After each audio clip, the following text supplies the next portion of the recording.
conclure que le peuple juif est une chimère parce qu'il n'existe pas génétiquement, en réalité, ça revient exactement au même que de proclamer que le peuple juif est une race génétiquement inférieure. Parce que dans les deux cas, c'est l'obnubilation pour le bios qui brouille toutes les cartes. Shlomo Sand, c'est quoi son problème, selon moi? C'est qu'il ne parvient pas à décoller du petit bout de la lorgnette chromosomique. C'est le point de vue nazi, mais inversé. C'est-à-dire que si les considérations biologiques, les nazis disent le peuple juif a une réalité, une cohérence génétique, je le haïs, je le déteste, je veux l'exterminer. Le point de vue de Shlomo Sand, c'est que le peuple juif n'a aucune réalité génétique ni cohérence génétique, donc je m'en distingue parce qu'il se croit supérieur et qu'il s'imagine être dans cette race qui est au-dessus de toutes les autres.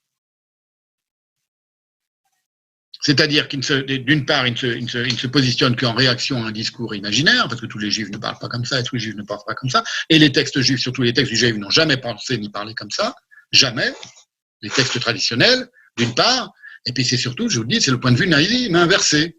Il fonctionne beaucoup comme ça, c'est-à-dire en réaction. C'est un grand réactionnaire sur le fond, Shlomo Sand.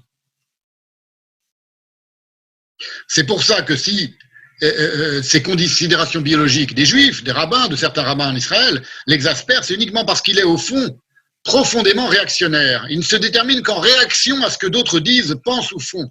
C'est très net dans ces conférences. C'est une sorte, donc, du coup, en effet, de juif honteux, mais qui aurait honte de la vanité supposée des siens, et dont la vergogne ne serait ainsi pas provoquée par le mépris des antisémites, en tout cas pas consciemment provoquée par le mépris des antisémites, mais par l'image dégradée que les non-juifs se feraient d'eux-mêmes en comparaison avec le peuple élu. Il a honte de ça. Il a honte du fait que les non-juifs, ou par exemple les Palestiniens ou les Arabes israéliens, ou les Arabes en Israël ou ailleurs, puissent, en comparaison avec le peuple élu qui se prétend élu, alors qu'il n'est pas élu et qui n'a pas de cohérence génétique, se sentir inférieur. Voilà ce qu'il écrit, je vous le redis, supportant mal, ça c'est dans Pourquoi j'ai cessé d'être juif, supportant mal que les lois israéliennes m'imposent l'appartenance à une ethnie fictive, supportant encore plus mal d'apparaître auprès du reste du monde. Comme membre d'un club d'élus, je souhaite démissionner et cesser de me considérer comme juif. Vous voyez, comme là on est dans la névrose pure. Bon, chacun de ces termes là pourrait être discuté pied à pied et révoqué en considération de la longue histoire des juifs et de l'image que les juifs ont dans le monde, et ont dans les autres nations. J'en ai donné quelques exemples quand même dans toute la première partie de cette séance. Alors, c'est son droit, hein, tout à fait. Là, il décide de cesser de se considérer comme juif. Ce qui est un peu pathétique dans le cas de Shlomo Sand, c'est de se soucier à ce point pour décider qui l'on est du qu'en a-t-on dit, qui est l'équivalent historique du social qu'en dira-t-on, et qui est tout aussi fantasmatique et chimérique. Et c'est un choix qui ne regarde que lui. On peut comparer cela à un Américain qui déciderait, je prends un autre exemple que celui que j'ai pris pour Lordon, de brûler son passeport en réaction à la crapulerie de Trump, par exemple, voire à l'histoire génocidaire et esclavagiste de son pays, l'Amérique, les États-Unis d'Amérique. Cela ne signifierait rien d'autre en réalité que la décision de réduire son identité, dans le cas de Shlomo Sand, c'est son identité juive, à la part la plus maudite de son histoire collective. Et là, c'est la part fantasmatique qu'il imagine de ce que les juifs et de ce que les autres pensent des juifs et de la manière dont les juifs apparaissent aux yeux du monde. Complètement fantasmatique, complètement délirante. Le peuple élu, club d'élus supérieur aux autres. C'est Dieu donné.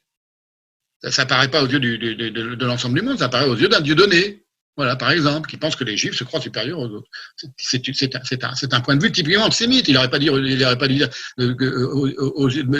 la manière dont j'apparais auprès du reste du monde. Il aurait dû dire, si vous voulez être là, la manière dont j'apparais aux antisémites du monde et à tous les antisémites du monde, comme un peuple qui se croit supérieur. Et donc, puisque les antisémites du monde. Donc, en réalité, c'est vrai que c'est un juif honteux. C'est un juif honteux de ce point de vue-là. C'est qu'il ne s'en rend même pas compte.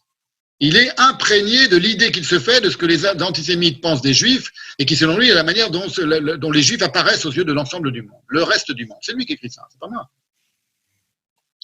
Parce que, pourquoi ça signifierait rien d'autre à quelqu'un qui brûlerait son passeport américain ou un Français qui brûlerait son passeport français à cause de l'odieuse politique de Macron?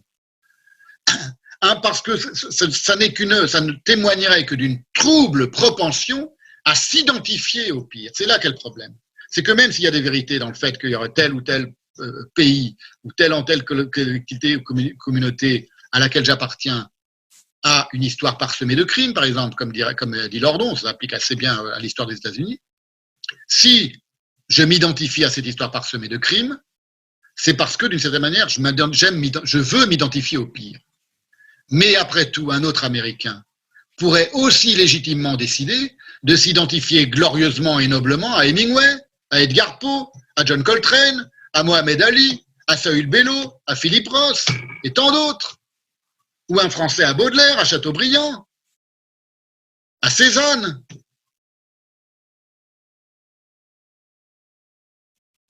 Au roman de la Rose. Et pas se laisser réduire à ce qu'il y a de pire dans l'histoire de France. Aujourd'hui, Macron, par exemple. Ça devrait être des évidences et ce ne sont pas des évidences, c'est très bizarre. En réalité, dépréciative ou valorisante, une identification est toujours subjective. Il n'y a pas d'identification qui ne soit pas subjective. Il n'y a pas une identification objective, ça ne veut rien dire, c'est ridicule. En s'excluant du peuple juif, ce qu'il appelle le peuple juif, Sand donne au peuple juif une consistance fantasmatique qu'il ne lui reconnaît pourtant pas. Donc il est complètement contradictoire, il est confus. En outre, il ne semble pas imaginer comme ce geste, je dis ce geste matiné d'esbrouf de Sand, je rends ma carte du club, il dit ça sur un mode comique dans ses conférences, parce que c'est un geste matiné d'esbrouf, parce qu'il s'agit quand même par la même occasion de vendre quelques livres. S'il avait décidé de plus considérer comme juif intérieurement et dans ses rapports avec les autres juifs, voilà. Là, il en fait tout un livre, il a beaucoup de succès avec ce livre, il est très partout, y compris en Israël et partout. En réalité, elle est très typique. C'est là que c'est intéressant, c'est qu'en réalité, elle a des sources, y compris dans l'histoire des Juifs, dans l'histoire moderne des Juifs. Elle est typique, par exemple, d'un yéké. Ce qu'on appelle un yéké, c'est-à-dire un juif allemand. On les appelait les yékés parce qu'ils portaient la veste allemande traditionnelle, enfin classique, moderne, et non plus le caftan traditionnel des Juifs de l'Est. Et en réalité, ce geste matiné d'esbrouf, je le redis, il s'inscrit dans une coutume d'assimilation à la culture et à la religion dominante. Très, très, très importante, par exemple, en Allemagne, parmi les Juifs allemands. Alors, bon, il est né en Autriche, c'est un hasard, mais il est si fasciné par l'histoire des conversions au judaïsme, les Khazars, les Berbères, etc., qu'il en oublie l'histoire en miroir de tous les Juifs qui décidèrent, en général à partir de la fin du XVIIIe siècle, et parfois même avant, de s'émanciper du judaïsme. C'est-à-dire qu'il y a une longue histoire des Juifs qui ont rompu avec le peuple juif. C'est pas le premier, Shlomo Sand. Aujourd'hui, il fait une petite réputation spectaculaire en disant je cesse d'être juif. Mais il y a eu tout un courant de juifs malheureux qui ont décidé de ne plus être juifs. Tous les grands, Marx par exemple, la famille de Marx, tous les grands juifs allemands qui se sont convertis au protestantisme parce qu'ils n'en pouvaient plus d'être juifs. Et pas parce que les Allemands considéraient que le peuple juif se prenait pour un peuple supérieur. Non, évidemment. Parce qu'ils n'en pouvaient plus de l'opprobre. Ils ne supportaient plus l'opprobre. Il y a quelque chose comme ça quand même chez Sand. Mais comme il est juif, un juif, 3 opinions, un Sand, 5000 opinions.